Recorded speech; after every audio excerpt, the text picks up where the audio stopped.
Welcome to the U.S. Manufacturing Today podcast, your hub of information about the U.S. manufacturing and distribution industry.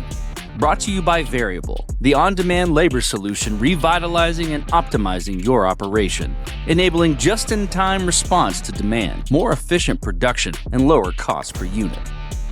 And now your host and head of reindustrialization at Veryable, Matt Horine. Welcome to U.S. Manufacturing Today, the podcast powered by Veryable, where we talk with the leaders, innovators, and changemakers shaping the future of American industry, along with providing regular updates on the state of manufacturing and the changing policy landscape. Today's episode is a solo one. No guest. We have some great ones coming up, by the way, but just a straight look at one of the most repeated claims in manufacturing right now and why I think it is wrong. You're hearing it all over the place, and it is really coming to a head. It centers on the idea of scarcity, and ultimately, that is a very pessimistic view for the manufacturing outlook. It's been put out there by organizations, nonprofits, business leadership, and ultimately takes the form of an excuse that there are not enough workers. But it never addresses the underlying problem and looks for cheap shortcuts along the way. Every economist, every headline, every trade group in this country wants you to believe the same thing. America has a labor shortage. Manufacturers can't find workers. There's a structural skills gap. We need more immigration, including more specialty visas like H-1B and H-2B, just to keep the lights on in our own factories.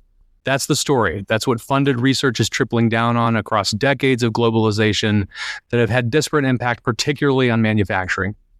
It gets nodded along with in boardrooms, congressional testimony, and every state of manufacturing panel you've ever sat through.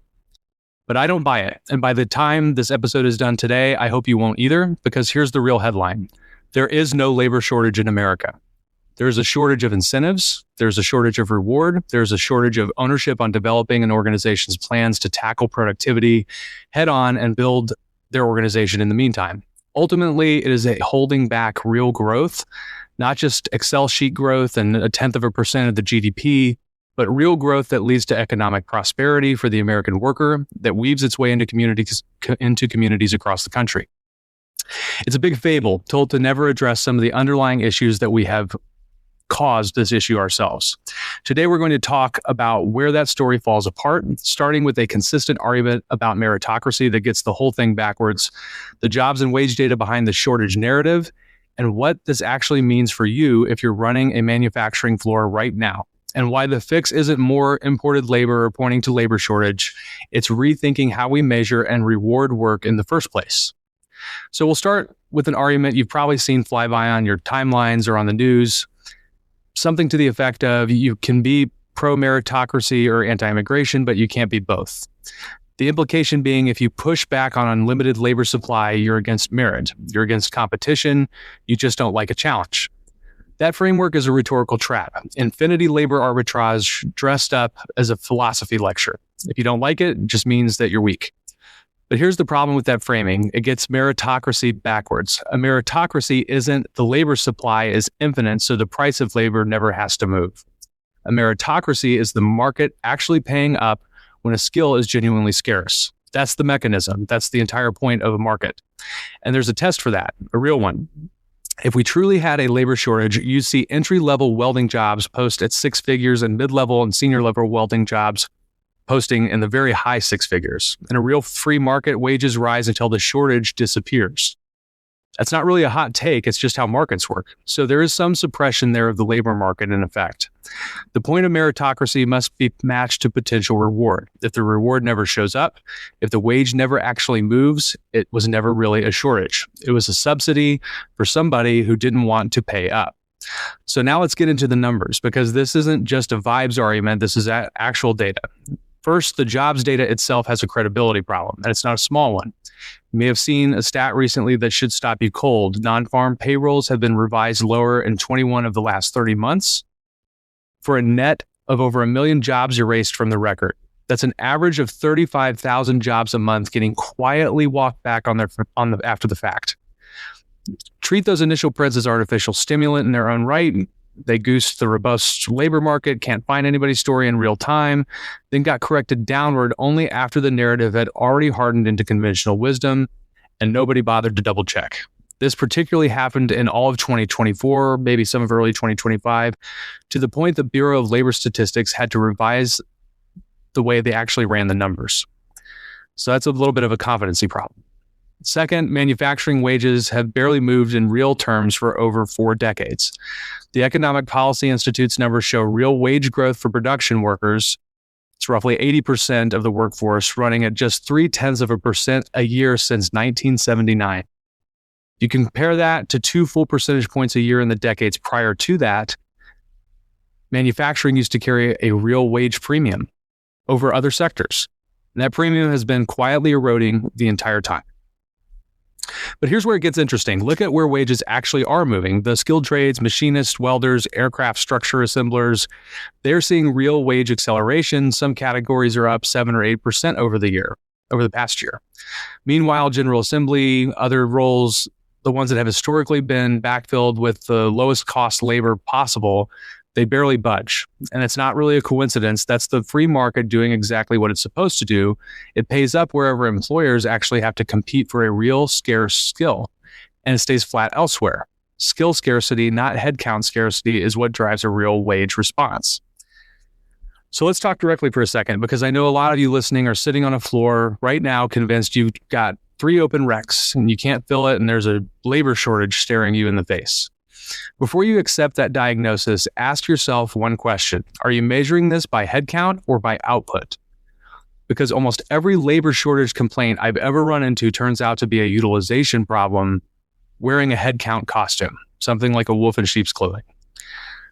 But here's the actual failure mode, and it's more common than anyone wants to admit. You're planning your labor to an average demand forecast, but demand never shows up as an average. And when it spikes, you're understaffed, you run overtime, you're turning down orders you can't fill. And when it dips, you're overstaffed, carrying idle labor cost, or shuffling people into busy work just to keep them on the clock.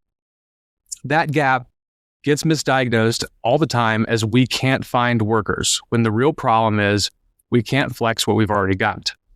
So you have to ask yourself a question any good plant manager would be asking every week. How do you actually know how many units need to go out the door tomorrow? When you're overstaffed, where do these extra hours go? When demand jumps, is overtime and turning down business really the only lever you've got? If those questions sting a little, that's your diagnosis. The fix isn't hiring your way out of it. From the shop floor level, you have to actually flex with your daily demand. Full-time crew handles the core, skilled work, and where it fits, put that variable piece into a piecework or output-based structure instead of a flat hourly rate. Your labor cost per unit stays predictable. This is the part that matters most. Pay actually tracks what gets produced. If you put that over the economy at scale, you'd have a different outcome entirely. That's meritocracy matched to potential reward, put into practice on your own floor, something you can do today. You pay someone for what they produce in real time, and you stop needing a policy crutch, cheap labor, cheap imported labor, another specialty visa program, whatever the excuse is, to plug a gap that was never really about headcount in the first place. Because we have to be honest about what's actually been happening underneath all of this. Somebody put it out as plainly as I could find. If somebody proposes that we have a labor shortage or there's hundreds of thousands of jobs unfilled, if you ask that organization, have they offered better wages? In most cases, they'll say no. Then you don't really have a labor shortage. You want cheaper labor, often imported. That's it. That's the only goal. There's a deeper hypocrisy sitting underneath it. Many business owners love free market theory right up until the part where they'd actually have to raise wages to clear a shortage or let an uncompetitive operation go under.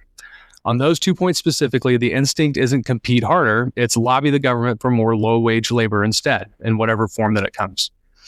You see the same mechanism one level up in organizations too. The H-1B visa is getting a lot of discussion right now about how innovation justification runs on the exact logic as a manufacturing labor shortage myth. It's cover for paying under market wages to visa holders instead of citizens. So companies have banked years of suppressed wage growth off exactly that trade.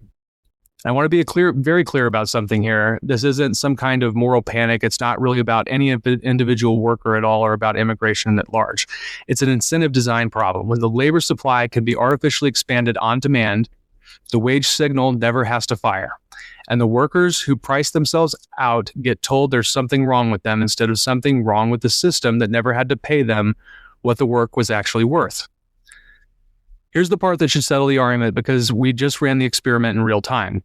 There's new SNAP work requirements for federal benefits when they went into effect this year. The number of people on those benefits dropped nationally by 5.3 million people. That's not a percentage, that's 5 million people.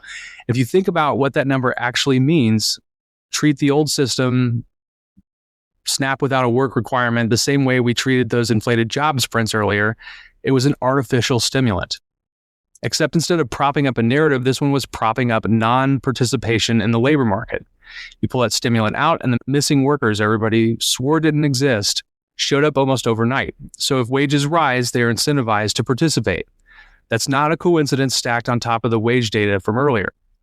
If you tighten the labor supply, whether it's through immigration enforcement, particularly in the trucking space, an example right now, whether it's through work requirements, whatever the mechanism, pair it with real scarcity and specified skills, and you get the first genuine price signal the labor market has produced in years. This is exactly what there is no shortage always predicted would happen the moment the artificial stimulants got pulled out from under the story one at a time. The inflated job prints, the public benefit rolls without a work requirement, and immigration loopholes that imports labor. So it was never a headcount problem. So what is the actual fix? It's the same one laid out on your own floor, just scaled up to the whole industry. Solving structural mismatch and removing artificial incentives, legacy hiring, and the imported labor shortcut right alongside of it both do the same thing. They fix headcount. They plan to an average. There's no real relationship between effort and pay. You have to build capacity to find a way to win. Drive wages and participation incentive. Build the pay that reflects what the work is worth right now instead of a wage that is frozen by an artificial supply cushion. That's what meritocracy matched to potential reward actually looks like when you build it into an operating model instead of pointing back to the big narrative of a labor shortage. When American workers get access on their own terms, and they get paid for what they actually produce. Employers get real flexibility without needing a policy crutch to plug a gap that shouldn't even exist in the first place. And the price of labor finally tells the truth about throughput, output, instead of getting buried under a headcount number that nobody trusted anyway. So let's go back to where we started. There's never a shortage of workers. It's not even really a shortage of anything you could count by headcount. It was a shortage of reward and a failure to match labor to actual demand. The tightening labor market, the benefits data, the skilled trade wage spikes we're finally starting to see. All of it is the market being allowed to answer honestly for the first time in a long time. Once businesses and the labor pool itself start getting priced and rewarded by what they actually produce instead of by a spreadsheet metric or a false incentive, that's where the pure market actually takes off on growth. Meritocracy must be matched to potential reward. So if you're looking at your labor force at the shop floor level, there is a way to win. Thanks for spending the time with me today on this very important topic. And when people preach a false gospel of a labor shortage as a reason they can't take on more business, build, or grow, realize that the underlying structure is about to shift dramatically. We have some exciting episodes coming up. Thanks for joining us today. To stay ahead of the curve and to help me plan your strategy, please check out our website at variableops.com and under the resources section titled Trump 2.0, where you can see the framework around upcoming policies from the administration and how they will impact you as a manufacturer. If you're on socials, give us a follow on LinkedIn, X, Truth, or Instagram. And if you're enjoying the podcast, please feel free to follow the show on Apple, Spotify, or YouTube and leave us a rating, and don't forget to subscribe. Thank you again for joining us and learning more about how you can make your way.